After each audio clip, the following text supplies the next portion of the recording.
I got behind on some payments on my house, and I ended up having to sell it. And I just didn't have a plan after that. And that was in California. And so I took a bus from Fresno, California to Mesa. I just didn't know where to go, to be honest with you. So I kind of just wandered around, and I would fill out job applications like McDonald's, but never got the call. You don't think about it when you had, like, when I was living in my house, it's just like, let me go to the sink, let me get some water, grab a water from the store or whatever. But when you're on a real tight budget and you don't always have access to it, it's just like eating minimal food, minimal water, just trying to make it stretch as far as possible. One sip for the next 3-4 hours, just to make sure I have enough in case it gets real. I don't know how hot it's gonna be tomorrow, I'd been on the street for about 2 months at that point. I was bedding down for the night, and the security guard came and he told me, he's like, hey, you can't camp here.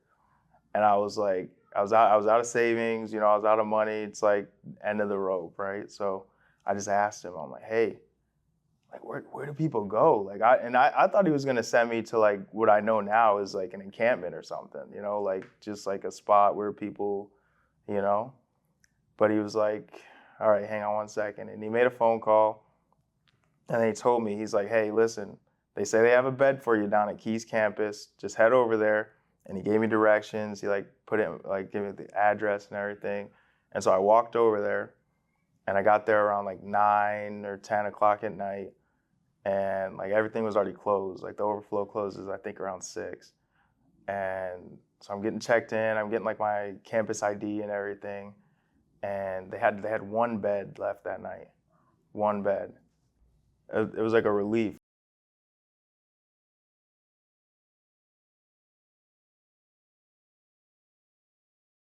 The manager of that shelter, she sent me to a veterans representative.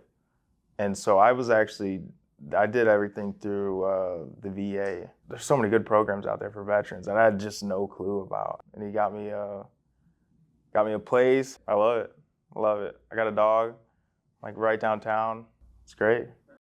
About a month and a half into volunteering, I met Joseph Yanez. We connected pretty quickly because, Joe's a Marine, I'm a Marine. There's a lot of similarities between us, so we had a lot to talk about. And he's like, hey, wait, and then he stopped me. And I was like, yes, sir. And he was like, you ever thought about volunteering on the water truck? And I was like, I don't know what that is. And then he kind of explained it to me, what it is, what he does. And he was like, yeah, just let me know when you're free. I'd love to get you on the schedule. And I was like, well, I have Saturdays off. And then, we went out on Saturday, and he did the whole route, and it's just history from there. And it was cool, like going back to some of the spots I was like, had been in, hand out water, hand out food, because I've been there. And so that spot just kind of opened up, and when it did, like Joe came running. He was like, Sam, and he's like telling me, like, get my resume ready. And I was like, it's ready.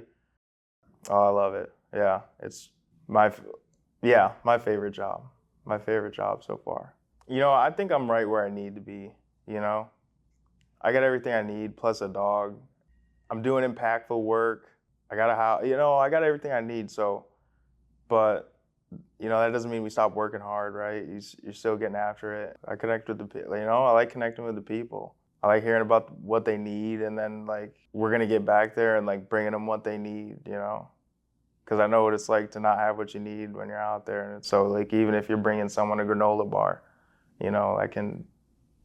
that can make your day sometimes,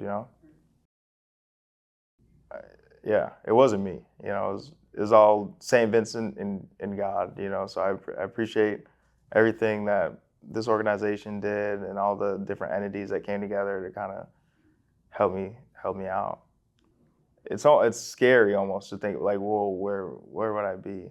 Especially because, we work so closely in the community. It's like I see myself out there.